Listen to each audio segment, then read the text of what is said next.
जफर अब्बास साहब ने हमें ज्वाइन किया है।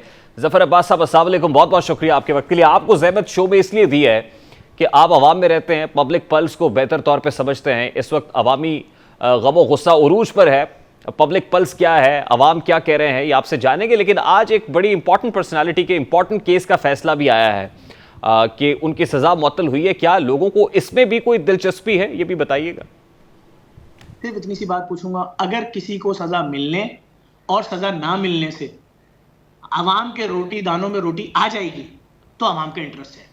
आवाम की खाली बर्नियों के अंदर दाल आ जाएगी आधा किलो घर में, मैं 50 किलो नहीं बोल रहा, आधा किलो। आवाम के बच्चे 3 टाइम खाना शुरू कर देंगे कि नाश्ता करें, दिन का खाना, रात का खाना। तो मेरा इंटरेस्ट है, मेरी आवाम का इंटरेस्ट है कि इसको पकड़ो, इसको छोड़ो। लेकिन अगर लोगों के पेट खाली हैं, मालिक मकान ने कभी सुना था पाकिस्तान में ऐसा कि मालिक मकान घरों से निकाल दे? हजारों फैमिलीज हैं जिनके मालिक मकानों ने ताले लगा दिए। वो कह रहे तुम पैसा दोगे रेंट तो हम अपने बच्चों की फीसें देंगे। भाई तुमसे हम कौन सा 1 करोड़ रुपए रेंट लेते हैं? भाई 16,000 रुपए रेंट है, इससे हमारा अपना घर चलता है। लाखों खानदान होंगे इस वक्त ऐसे। हमारे पास तो एप्लीकेशन आ रही है ना, हजारों देख रहे हैं। लोगों को लगता है कि उनके मसाइल का हल इलेक्शन है। देखें, आवाम सिर्फ इस वक्त एक तरफ देख रही है। आवाम की तवज्जो सिर्फ इस वक्त अल्लाह की तरफ है। अवाम सिर्फ अल्लाह की तरफ देख रही है कि परवरदिगार आलम कोई ऐसा असबाब पैदा कर दे, कोई ऐसा मौजज़ा कर दे, कोई ऐसी बारिश कर दे कि हमारे घरों में आटा बरसे, दाल बरसे, तेल बरसे, हमारे बच्चे भूखे। कौन सा बाप ये चाहेगा कि उसके बच्चे भूखे सोए?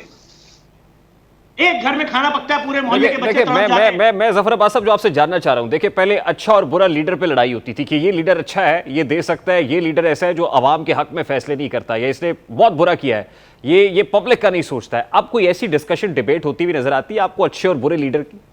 नहीं, अभी सिर्फ रोटी की बहस है। आप समझिए तो यार, एक इज्जतदार आदमी रोड पे घूम रहा, माइक लेके जाए, जी सर आपके घर के हालात कैसे हैं, उसके बाद उसकी आवाज नहीं निकलती, वो रोना शुरू कर देता है। क्यों? कोई उसको सीने से लगाने वाला नहीं है। हर आदमी तबाह हाल हो चुका है भाई।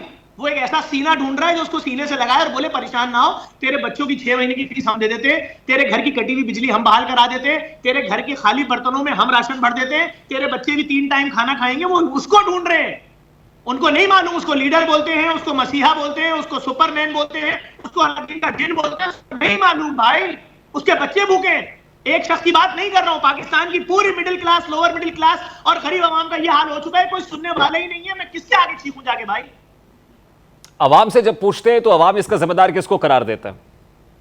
अवाम इस वक्त कुछ नहीं बोल रही। अवाम इस वक्त गूंगी हो चुकी है। अवाम कह रही है खुदा के वास्ते हमें जिंदा रहने दो। बस अवाम एक बात कर रही है, खुदा के वास्ते हमें जिंदा रहने दो। ये बिजली के बिल हमारी आमदनी से डबल ट्रिपल क्यों भेज रहे हो? कौन फैसले कर रहा है? हम जिंदा कैसे रहेंगे? अवाम तो ये बोल रही है। उन्हें क्या लगता है कौन फैसले कर रहा है? उनको अब कुछ नहीं लग रहा भाई। देखे, जब लग रहा था हम भी बता रहे थे क्या लग रहा था। इस वक्त अवाम सिर्फ ये चीख रही है कि हम पाकिस्तानी हैं, हम आपके शहरी हैं, हम आपके बच्चे हैं, रियासत हमारी मां है। वो सिर्फ ये कह रहे हैं और पूछ रहे हैं क्या बच्चों के साथ ऐसे ही किया जाता है? तो फ्रैंकली स्पीकिंग जफर अब्बास साहब, ये तो इलेक्शंस का बड़ा मौजू और मुनासिब वक्त है। इलेक्शंस होते हैं तो लोगों को पता है कि उनको बिरयानी मिलती है, चावल मिलते हैं, देखें खुलती हैं, तो इसका मतलब ये तो इलेक्शन। मेरे भाई वो अलग तबका है जो बिरयानी के पीछे भागता होगा। मैं middle class, lower middle class की बात कर रहा हूं, जिनके घरों में फाके, उन्होंने कभी किसी जलसे में लाइन में लग के एक बिरयानी की थैली नहीं ली होगी। इज्जतदार लोग हैं, कोई टीचर है, कोई बैंक में क्लर्क है, कोई किसी फैक्ट्री में क्लर्क है, कोई कुछ नौकरी कर रहा है। ये वो आवाम नहीं है जलसों वलसों में लाइन लगने वाली। मैं आपसे सच कह रहा हूं, इस वक्त लोग सिर्फ मैं आपको उस तरफ लेके आना चाह रहा हूं कि क्या ये हालात एक सोची समझी प्लानिंग के तहत पैदा किए गए? मैं क्या बोल सकता हूं, लेकिन नजर तो सबको आ रहा था। हम तो 3 साल पहले से चीख रहे हैं, हम तो खुला चीख रहे हैं कि यार आवाम तब मरने की तरफ जा रही है, आवाम का रास्ता खतरनाक है, भूख है, परेशानी है। 150 रुपए लीटर वाला तेल कैसे 200 हो गया, कैसे 300 हो गया, कैसे 400 हो गया, कैसे 500 हो गया, और ये कैसे 600 रुपए लीटर हो गया।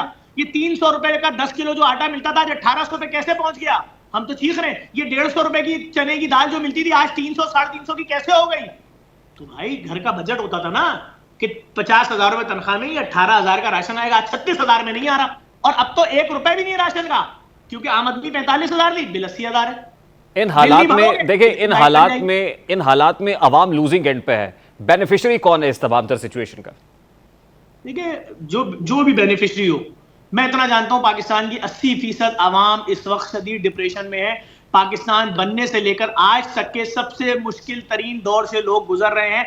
लोगों की जमा पूंजी खत्म हो रही है। शौहर अपनी बीवियों से आके बोल रहे हैं जो सोने की चेन तुम्हें दी थी शादी पे, लाओ दे दो, बेच दे, बच्चों का खाना आ जाएगा, जिंदगी में अगर कभी पैसा आया तो तुम्हें दोबारा चेन दिला देंगे। ये नौबत आ गई है लोगों के घरों में भाई, ये सच है। सर्वे करवा लो, जिससे दिल चाहे अमीरों से करवा लो, गरीबों से करवा लो, जो कंपनी तुम्हें पसंद हो उससे सर्वे करवा लो। हर घर में भूख है, हर घर में डिप्रेशन है, परेशानी है। एंड क्या है इसका? हम नहीं झेल सकते। कुछ ऐसी इतलात है कि रेस्क्यू 1112 को ऐसी फोन कॉल्स मौसूल हो रही हैं जिसमें लोग ये कह रहे हैं कि हमारे घर में राशन नहीं है, हमारे घर में खाना खाने को नहीं है, खाना पहुंचाया जाए। क्या आपको भी इसी तरह की कॉल्स मौसूल हो रही हैं इन दिनों? लोग क्या शिकायत कर रहे हैं?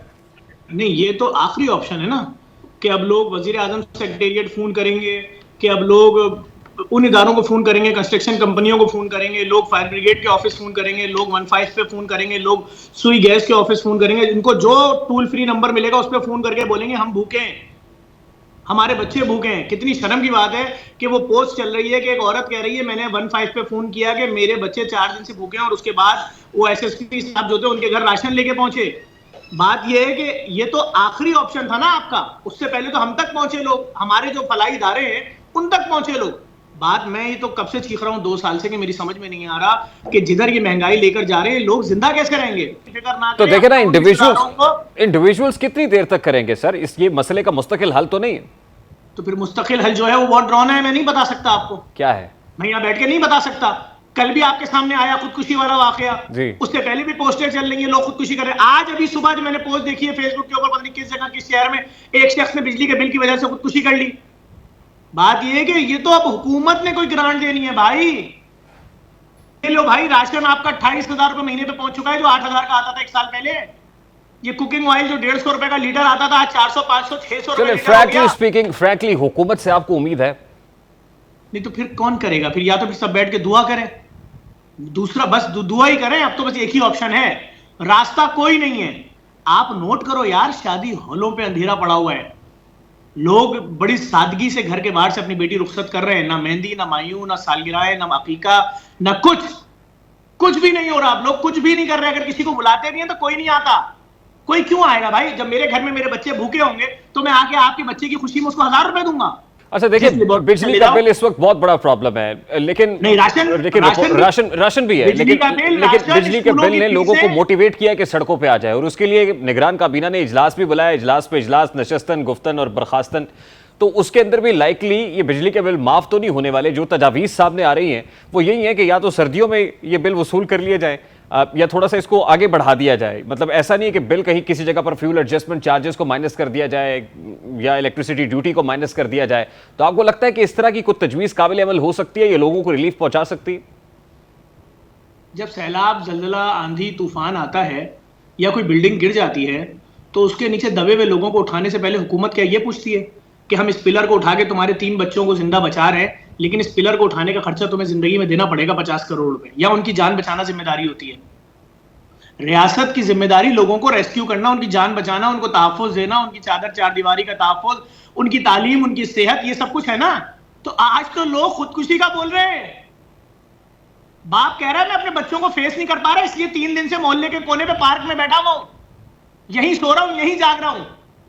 मुझ में हिम्मत नहीं है अपनी बीवी को बोलने की जाओ मोहल्ले में किसी के घर से 1 डब्बा आटा ले आओ, एक छोटा सा मग दूध ले आओ, ये 2 महीने का बच्चा भूखा है तुम्हारा।